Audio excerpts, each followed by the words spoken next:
संघं शरणं गच्छामि द्वितीयाम्पि बुद्धं शरणं गच्छामि द्वितीयाम्पि धम्मं शरणं गच्छामि द्वितीयाम्पि संघं शरणं गच्छामि तृतीयापदं समादयामि।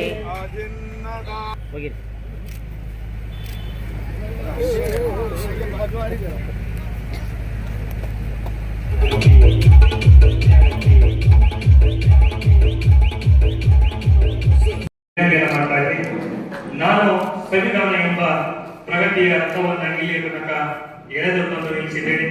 ಸಾಧ್ಯವಾದರೆ ಅದನ್ನು ಮುಂದಕ್ಕೆ ಏಳಲಿ, ಆದರೆ ಯಾವುದೇ ಕಾರಣಕ್ಕೂ ಹಿಂದಕ್ಕೆ ಹೋಗಲು ಬಿಡಬೇಡಿ ಎಂಬ ಘೋಷವಾಕ್ಯದೊಂದಿಗೆ ಡಾಕ್ಟರ್ ಬಿ ಆರ್ ಅಂಬೇಡ್ಕರ್ ಅವರು ನಮ್ಮೆಲ್ಲರಿಗೂ ಸತ್ಯವಾಗಿರಿ, ಸೌಮ್ಯವಾಗಿರಿ, ನಿರ್ಭಯವಾಗಿರಿ ಎಂದು ತಿಳಿಸಿಕೊಟ್ಟು ಈ ಒಂದು ಭಾರತ ದೇಶಕ್ಕೆ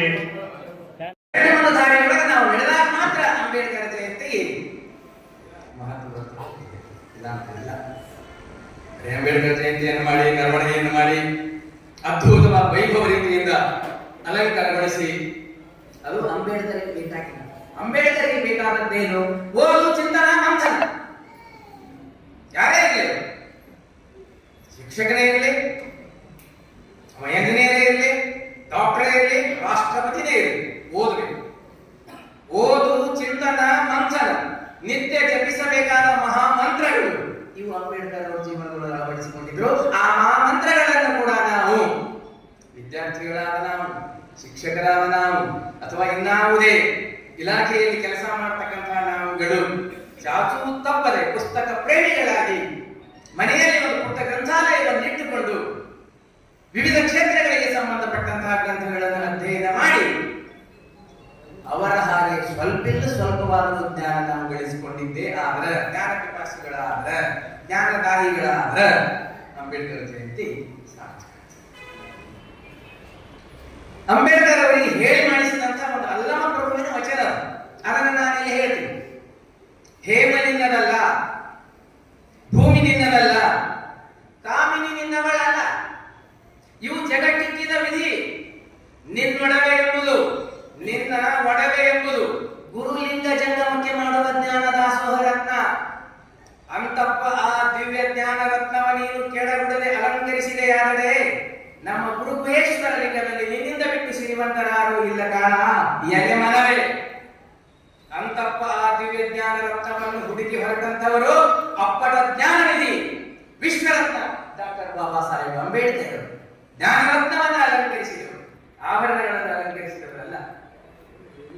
ಅಮೆರಿಕಾದ ಪ್ರತಿಷ್ಠಿತ ಜಗತ್ ಪ್ರಸಿದ್ಧ ಕೊಲಂಬಿಯಾ ವಿಶ್ವವಿದ್ಯಾಲಯಕ್ಕೆ ಅವರು ಬರೋಣ ಮಹಾರಾಜರ ಅನುದಾನದಿಂದ ಅಥವಾ ಶಿಷ್ಯ ವೇತನದಿಂದ ಅಧ್ಯಯನಕ್ಕಾಗಿ ಹೋಗಿದ್ರು.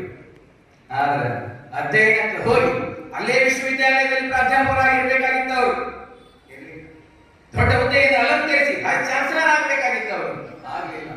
ಮರಳಿ ತನ್ನ ಮಾತೃಭೂಮಿ, ತನ್ನ ಜನಗಳ ದೀನ ದಲಿತರ ದಣಿಯಾಗಲಿಕ್ಕೆ ಬಂದರು, ದೀನ ದಲಿತರಿಗೆ ಊರುಗೋಲಾಗಲಿಕ್ಕೆ ಬಂದರು.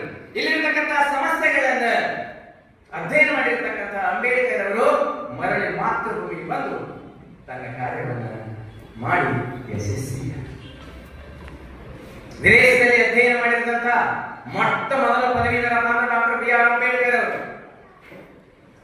ಅವರು ಮಂಡಿಸಿದಂತಹ ಒಂದು ಪ್ರಬಂಧದ ಮೇಲೆ ನಮ್ಮ ರಿಸರ್ವ್ ಬ್ಯಾಂಕ್ ತಯಾರಾಗ್ತದಂದ್ರೆ ಅವರ ಲೇಖನಿ ಅಂತ ಇರಬೇಕು. ಪ್ರಾಬ್ಲಮ್ ಎರಡು ಮಹಾಪ್ರಬಂಧಗಳನ್ನು ಕೊಲಂಬಿಯಾ ವಿಶ್ವವಿದ್ಯಾಲಯದಲ್ಲಿ ಮಂಡಿಸಿದರು. ಅವರ ಪ್ರಬಂಧಗಳ ಆಧಾರದ ಮೇಲೆ ಬ್ಯಾಂಕ್ಗಳ ಬ್ಯಾಂಕ್, ಆರ್ಥಿಕ ಸುಧಾರಣೆಯ ಸಂಕೇತ, ಆರ್ಥಿಕ ಕೇಂದ್ರ ಬಿದ್ದು ನಮ್ಮ ಭಾರತ ದೇಶದ ಆರ್ಥಿಕ ಕೇಂದ್ರ ಬಿದ್ದು ಅಂತ ರಿಸರ್ವ್ ಬ್ಯಾಂಕ್ ಅಂಬೇಡ್ಕರ್ ಅವರು ಬರೆದಂತ ಒಂದು ಪ್ರಬಂಧದ ಆಧಾರದ ಮೇಲೆ ಜನ್ಮ ತಾಳಬೇಕಾದ್ರೆ, ರಿಸರ್ವ್ ಬ್ಯಾಂಕ್ ಹುಟ್ಟಬೇಕಾದ್ರೆ ಇವತ್ತು ಎಷ್ಟೋ ಜನ ವಿಶ್ವವಿದ್ಯಾಲಯದಿಂದ PhD ಪಡಿತೀವಿ, ನಾವು ಟಿಣಿಕ್ಯಾಡಿ ಪಡಿತೀವಿ, ರಿಜಿಸ್ಟ್ರೇಷನ್ ಮಾಡ್ತೀವಿ, 4 ವರ್ಷ 6 ವರ್ಷ 10 ವರ್ಷ ಅಧ್ಯಯನ ಮಾಡಿ ಟಿಣಿಕ್ಯಾಡಿ PhD ಪದವಿಯನ್ನು ಪಡಿತೀವಿ.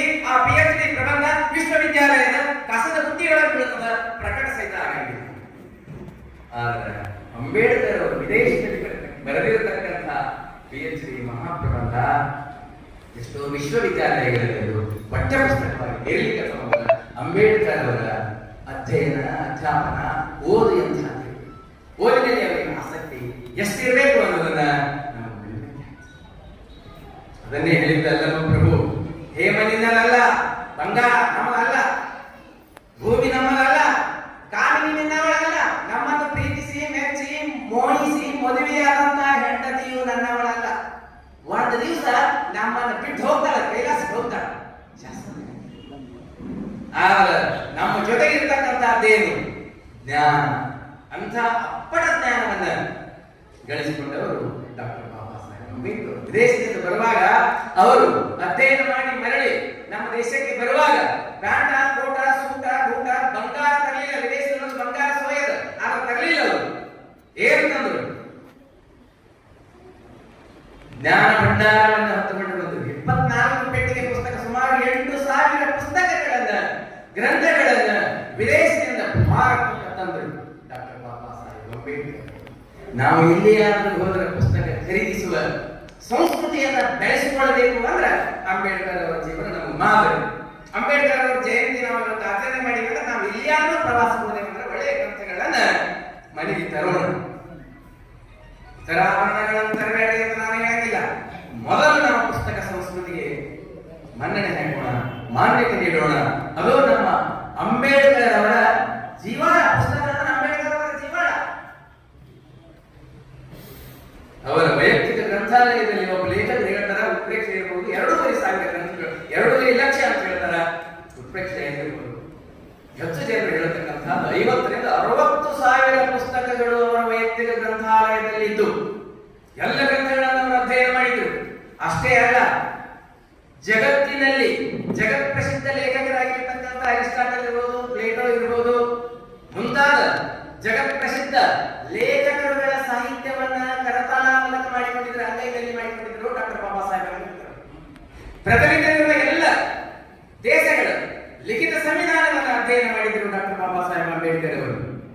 ಆ ಎಲ್ಲ ದೇಶಗಳ ಅಧ್ಯಯನ ಮಾಡಿ ನಮ್ಮ ಭವ್ಯ ಭಾರತದ ಸಂಸ್ಕೃತಿ, ಇಲ್ಲಿರ್ತಕ್ಕಂಥ ಆಚಾರ ವಿಚಾರ ರೂಢಿ ಸಂಪ್ರದಾಯ, ವಿವಿಧ ಜನಾಂಗ, ವಿವಿಧ ಭಾಷೆ, ಸಾವಿರ ಜಾತಿಗಳು, ಪ್ರಮುಖವಾದ 6 ಧರ್ಮಗಳು, ಈ ಎಲ್ಲ ಧರ್ಮಗಳಿಗೆ ಹೊಂದಿಕೆಯಾಗತಕ್ಕಂಥ, ಎಲ್ಲ ಧರ್ಮೀಯರು ಒಪ್ಪತಕ್ಕಂಥ ತಮ್ಮ ಮೂಷೆ, ತಮ್ಮ ಚಿಂತನೆಯ ಚಿತೆಯಲ್ಲಿ ಕಾಸಿ ಎರಕ ಹೊಯ್ದು ಸಂವಿಧಾನ ಅನ್ನತಕ್ಕಂಥ ಗ್ರಂಥವನ್ನ ನಮ್ಮ ದೇಶಕ್ಕೆ ಅರ್ಪಿಸಿದ್ರಲ್ಲ 1950 ಜನವರಿ 26ರಂದು. ಎಂತ ಅದ್ಭುತ ಗ್ರಂಥ! ವಿಶ್ವ ಮಾನವ ಸಂದೇಶವನ್ನು ಸಾರ್ತಕ್ಕಂಥ ಗ್ರಂಥ. ಹಿಂದೂಗಳಿಗೆ ಭಗವದ್ಗೀತೆ, ಜೈನರಿಗೆ ತ್ರಿಪೀಠಕ, ಮಹಾಮಾನವತಾವಾದಿ, ಸಂವಿಧಾನ ಶಿಲ್ಪಿ, ಸಮಾನತೆಯ ಹರಿಕಾರ, ಭಾರತ ರತ್ನ ಡಾಕ್ಟರ್ BR ಅಂಬೇಡ್ಕರ್ ಅವರ 134ನೇ ಜನ್ಮ ಶತಮಾನೋತ್ಸವವನ್ನು ನಾವಿಂದ ಆಚರಿಸ್ತಾ ಇದ್ದೇವೆ. ಈ ಸಂದರ್ಭದಲ್ಲಿ ಎಲ್ಲರೂ ಅವರ ಹುಟ್ಟು, ಶಿಕ್ಷಣ ಬಗ್ಗೆ, ಅವರ ಸಾಧನೆ ಕುರಿತು ಸಾಕಷ್ಟು ಮಾತನಾಡಿದ್ದಾರೆ. ಇಲ್ಲಿ ಒಂದು ಗಮನಿಸಬೇಕಾದ ಅಂಶ ನನಗೇನು ಅನಿಸುತ್ತೆ ಅಂದರೆ, ಅವರು ಚಿಕ್ಕಂದಿನಿಂದ ಅನುಭವಿಸಿದ ಒಂದು ಕಷ್ಟ ಕಾರ್ಪಣ್ಯಗಳು ಹಾಗೂ ಆರ್ಥಿಕವಾಗಿರಲಿ ಸಾಮಾಜಿಕವಾಗಿರಲಿ ಅವರು ಅನುಭವಿಸಿದ ನೋವು ಇರ್ಬೋದು ಅಥವಾ ಅಪಮಾನ ಇರ್ಬೋದು, ಇವೆಲ್ಲಗಳ ಮಧ್ಯೆ ಕೂಡ ಅವರಿಗೆ ಶಿಕ್ಷಣದ ಮೇಲೆ ಅಥವಾ ವಿದ್ಯಾಭ್ಯಾಸದ ಮೇಲೆ ಇರುವಂತಹ ಒಂದು ಶ್ರದ್ಧೆ ಆಗಲಿ ಉತ್ಸಾಹ ಆಗಲಿ ಕಿಂಚಿತ್ತೂ ಕಡಿಮೆ ಆಗಲಿಲ್ಲ.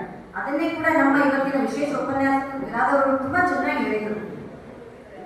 ಸೊ ಶಿಕ್ಷಣ ಕುರಿತು ಅವರಿಗೆ ಎಷ್ಟು ಆಸಕ್ತಿ ಶ್ರದ್ಧೆ ಇತ್ತಂದ್ರೆ ಅದು ಯಾವ ಪರಿಸ್ಥಿತಿಯಲ್ಲೂ ಕೂಡ ಕಡಿಮೆನೇ ಆಗಲಿಲ್ಲ, ಇನ್ನೂ ಹೆಚ್ಚೇ ಆಗ್ತಾನೆ ಹೋಯಿತು.